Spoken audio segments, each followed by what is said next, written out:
Hello दोस्तों, कैसे हैं आप सब। मेरा नाम है पीजे फ्रॉम इंडी टेक और मैं लेके आया हूँ आपके लिए बहुत बढ़िया टेक लेक इस हफ्ते के। तो सबसे पहली खबर की तरफ मूव करते हैं, जो कि है 6 एम को ईमेल आया और जॉब गई तुरंत।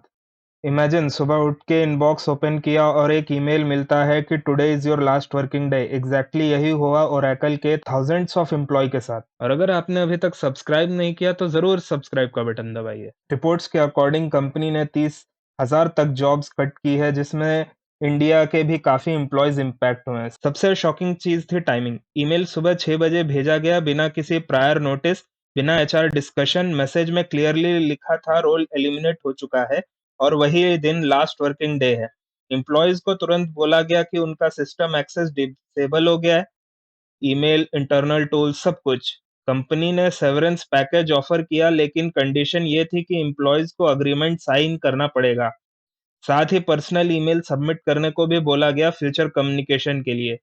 एक्सपर्ट्स का मानना है कि ये लेऑफ्स एक लार्जर ट्रेंड का पार्ट है। कंपनीज एग्रेसिवली एआई इंफ्रास्ट्रक्चर और डेटा सेंटर्स में इन्वेस्ट कर रही है और ट्रेडिशनल रोल्स रिड्यूस हो रहे हैं। मैसेज सिंपल है, टेक इवॉल्व हो रहा है और वर्कफोर्स को भी रैपिडली चेंज कर रहे हैं। एआई का शिफ्ट हो रहा है और जॉब रैपिडली डिसअपियर हो रही है। अब अगली खबर की तरफ मूव करते हैं, जो कि है India bans Chinese CCTV from April. India ने 1 अप्रैल 2026 से एक मेजर स्टेप लिया है। चाइनीज सीसीटीवी कैमरास पर स्ट्रिक्ट रेस्ट्रिक्शंस लगाई गई है। अब सिर्फ वही इंटरनेट कनेक्टेड कैमरास इंडिया में बिक सकेंगे जो गवर्नमेंट के एसटीक्यूसी सर्टिफिकेशन पास करेंगे। प्रॉब्लम यह है कि गवर्नमेंट अब उन डिवाइसेस को सर्टिफाई नहीं कर रही है जिनमें चाइनीज चिपसेट या फर्मवेयर यूज हो रहे हैं। इसका मतलब कि popular Chinese brand effectively market से बाहर हो रहे हैं। इस मूव का मेन रीजन है नेशनल सिक्योरिटी। अथॉरिटीज को कंसर्न है कि इंटरनेट कनेक्टेड कैमरास मिसयूज हो सकते हैं, डेटा लीक, रिमोट एक्सेस या सर्वेलेंस रिस्क के लिए। इस पॉलिसी का इम्पैक्ट ऑलरेडी दिख रहा है। इंडियन मैन्युफैक्चरर्स का मार्केट शेयर अब 80% तक पहुंच चुका है और सप्लाई चेन कंप्लीटली शिफ्ट हो रही है। कंज्यूमर्स के लिए क्या होगा चेंज? एग्जिस्टिंग कस्टमर्स पर कोई इमीडिएट इफेक्ट नहीं आएगा, लेकिन नए सीसीटीवी खरीदते टाइम सिर्फ सर्टिफाइड डिवाइसेस ही अवेलेबल होंगे और प्राइसेस थोड़े इंक्रीज भी हो सकते हैं। सिंपल बात, ये डिसीजन सिर्फ मार्केट चेंज नहीं, इंडिया का सर्वेलेंस सिस्टम सिक्योर करने का मूव है। Security over cheap foreign tech. अब अगली खबर की तरफ मूव करते हैं, जो कि है CCTV footage sold to enemy. Ghaziabad में एक सीरियस नेशनल सिक्योरिटी ब्रीच सामने आया है। पुलिस ने एक Pakistan linked spy network bust किया है, जहां अक्यूज लोग सीसीटीवी फुटेज और फोटोज इंडियन आर्मी मूवमेंट के पाकिस्तान भेज रहे थे। इन्वेस्टिगेशन में ये पता चला कि ये व्हाट्सएप ग्रुप लॉरेंस बिश्नोई 007 का यूज कर रहे थे, जहां से दिल्ली कैंट जैसे सेंसिटिव एरियाज के विजुअल शेयर किए जा रहे थे। इस केस में अब मल्टीपल अरेस्ट हो चुके हैं और काफी शॉकिंग बात यह है कि काफी लोग इससे पैसे के लिए कर रहे थे। ये कोई छोटा ऑपरेशन नहीं था। रिपोर्ट्स के मुताबिक अक्यूज्ड लोग रेलवे स्टेशन, मिलिट्री बेसेस और स्ट्रेटेजिक लोकेशंस की वीडियो शूट करके भेज रहे थे। कुछ केसेस में हिडन सीसीटीवी कैमरास तक इंस्टॉल किए गए थे, जिससे रियल टाइम मॉनिटरिंग पॉसिबल हो सके। अथॉरिटीज का मानना है कि ये सिर्फ स्पाइंग नहीं बल्कि फ्यूचर अटैक प्लानिंग का पार्ट भी हो सकता है। इस इंसिडेंट ने एक बात क्लियर कर दी कि आज के टाइम में वॉर सिर्फ बॉर्डर्स पर नहीं बल्कि डेटा और सर्वेलेंस के थ्रू लड़ी जा रही है। डेटा ही न्यू बैटलफील्ड बन गया। और अगर आप देखें तो इस न्यूज़ को हम प्रीवियस न्यूज़ से भी लिंक करके देख सकते हैं, जिसमें चाइनीज़ सीसीटीवी को बैन किया गया। चाइना और पाकिस्तान एक साथ काम कर रहे हैं, ये बात छुपी नहीं है, इसीलिए इसको हमें सीरियसली लेना चाहिए। अब अगली खबर की तरफ मूव करते हैं, जो कि है एआई लीक शुक ग्लोबल मार्केट्स। एआई इंडस्ट्री में एक मैसिव कंट्रोवर्सी सामने आई है, जिसमें 340 बिलियन वैल्यूएशन वाली कंपनी एंथ्रोपिक का most important tool cloud code का सोर्स कोड इंटरनेट पे लीक हो गया। ये लीक कोई हैकिंग नहीं बल्कि एक human error during software update था। रिपोर्ट्स के अकॉर्डिंग 5 लाख से ज्यादा लाइंस का कोड एक्सीडेंटली पब्लिक हो गई, जिससे डेवलपर्स और कॉम्पिटिटर्स को इंटरनल सिस्टम का डीप एक्सेस मिल गया। लीक्ड फाइल्स में कुछ अनएक्सपेक्टेड चीजें मिली, जैसे हिडन फीचर्स, एक ऑलवेज ऑन एआई सिस्टम और एक्सपेरिमेंट टूल्स। लेकिन बिगर इम्पैक्ट सिर्फ लीक नहीं है। एंथ्रोपिक के एआई टूल्स ने ऑलरेडी ग्लोबल स्टॉक मार्केट्स में पैनिक क्रिएट कर दिया, जहां एआई के थ्रेट से सॉफ्टवेयर कंपनीज के स्टॉक क्रैश होने लगे थे।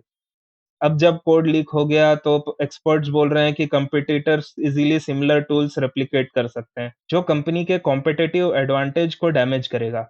एंथ्रोपिक ने थाउजेंड्स ऑफ कॉपीज रिमूव करने की कोशिश की, लेकिन इंटरनेट पर वंस लीक हो जाए तो कंट्रोल करना ऑलमोस्ट इम्पॉसिबल है।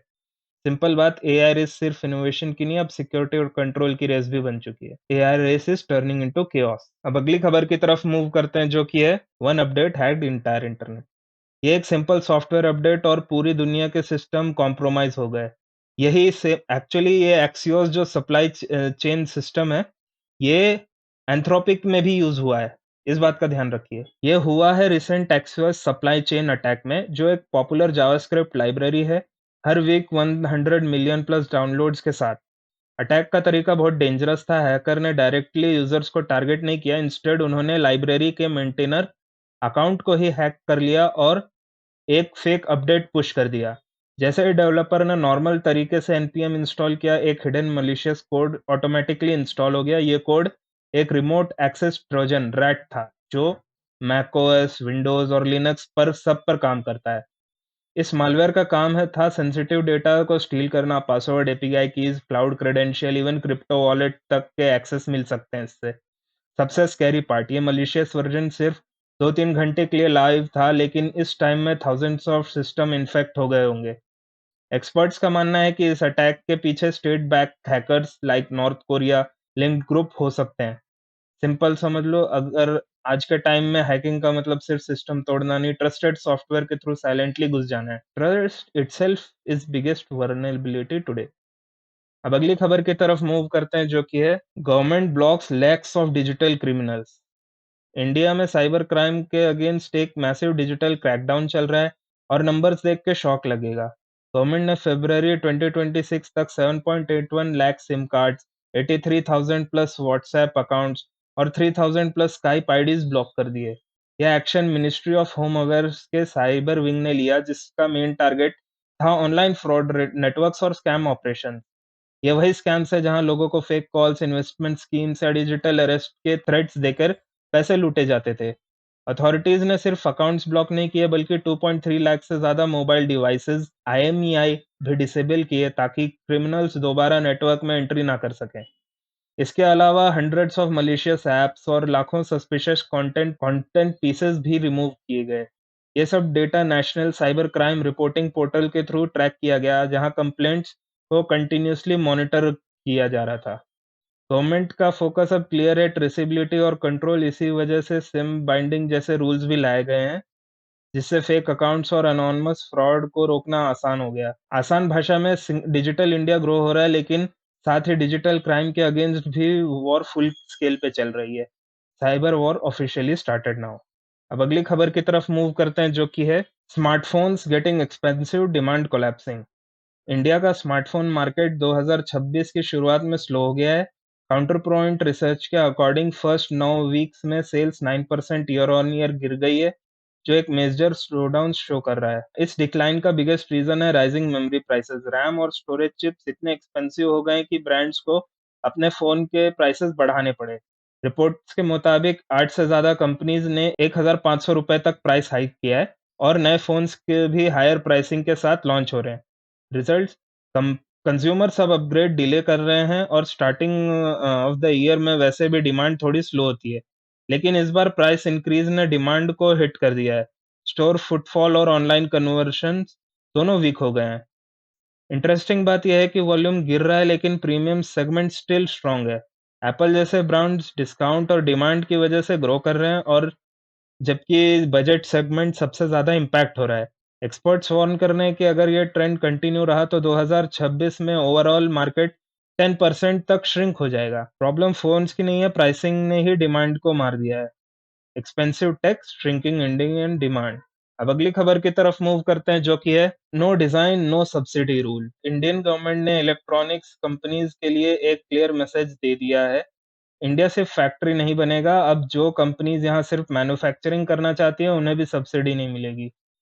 यूनियन आईटी मिनिस्टर अश्विनी वैष्णव ने अनाउंस किया है कि इलेक्ट्रॉनिक्स कंपोनेंट मैन्युफैक्चरिंग स्कीम के अंडर सब्सिडीज तभी मिलेगी जब कंपनीज इंडिया में डिजाइन, इंजीनियरिंग और क्वालिटी डेवलपमेंट भी करें। इसका मतलब सिंपल है, अगर कोई कंपनी बिना असेंबल करके प्रोडक्ट्स एक्सपोर्ट करेगी, बिना रिसर्च एंड डेवलपमेंट या डिजाइन इन्वेस्टमेंट के, तो उसका सपोर्ट बंद हो सकता है। गवर्नमेंट ने वार्निंग दी है कि एक्जिस्टिंग अप्रूवल्स भी रिमूव हो सकते हैं अगर कंपनी रिक्वायर्ड स्टैंडर्ड्स मीट नहीं करती। साथ ही गवर्नमेंट ने 7,104 करोड़ के 29 नए प्रोजेक्ट्स अप्रूव किए हैं, जिससे total investment approval 61,000 crore cross होकर गए हैं। इस पॉलिसी का गोल है कि इंडिया को सिर्फ मैन्युफैक्चरिंग हब नहीं बल्कि ग्लोबल इलेक्ट्रॉनिक्स डिजाइन पावरहाउस बनाना है। एक्सपर्ट कहते हैं कि रियल प्रॉफिट और कंट्रोल डिजाइन स्टेज में होता है और इंडिया अब वही कैप्चर करना चाहता है। असेंबली से ग्रोथ लिमिटेड है, डिजाइन से ही रियल पावर आती है।